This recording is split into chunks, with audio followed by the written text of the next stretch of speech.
உண்மைதானே? அந்த ரசூல் யார் என்றே நமக்கு தெரியாது. அவருடைய வரலாற்றை நம்மை படித்தவர்கள் எத்தனை பேர்? எத்தனை பேர்? ரசூல் எப்போது பிறந்தார்கள் எத்தனை பேருக்கு தெரியும்? ரசூலுக்கு எத்தனை மனைவிமார்கள், அவர்களுடைய பெயர் என்ன எத்தனை பேருக்கு தெரியும்? அவருடைய பிள்ளைகள் யார், அவர்களுடைய பெயர்கள் என்ன, அவர்களுக்கு எத்தனை ஆண் குழந்தைகள், எத்தனை பெண் குழந்தைகள், அவர் நபித்தோழர்களில் உயரமான அவர்களுக்கு நெருக்கமானவர்கள் யார், எத்தனை போர்க்களங்கள் அல்லாஹ்வுடைய தூதர் சந்தித்தார்கள், மக்காவில் அவர்கள் சந்தித்த இன்னல்கள் என்ன, மதீனாவில் அவர்கள் சந்தித்த இன்னல்கள் என்ன, அவர்களுக்கும் அந்த காலத்தில் வாழ்ந்த யூதர்களுக்கும் நஸ்ரானிகளுக்கும் மஜூசிகளுக்கும் இருந்த தொடர்பு என்ன, அவருடைய வாழ்நாள் எப்படி கழிந்தது, அவருடைய அறிவுரைகள் எதை நோக்கி இருந்தது, அவருடைய வாழ்நாள் எப்படி அவருடைய மரணம் வரை கழிந்து கொண்டிருந்தது என்ற செய்திகளில் ஏதாவது ஒன்றை கேட்டால்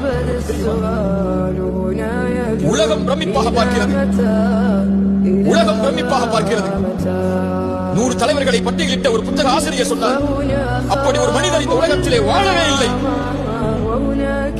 குடும்பத்தோடு ஆட்சியை நிர்வகித்துக் கொண்டு, பொருளாதாரத்தை நிர்வகித்துக் கொண்டு, சமூகத்தை வழிநடத்தி, தோழர்களை வழிநடத்தி, மனைவிக்கும் பிள்ளைகளுக்கும் கடமைகள் செய்து, அரசியலை நிர்ணயித்து, ஆட்சியை நிர்ணயித்து, போர்க்களங்களில் கலந்து கொண்டு, சமூகம், அரசியல், குடும்பம் என எல்லா துறைகளிலும் இருந்த ஒரு தலைவரை இவரை போன்று உலகம் காணவில்லை.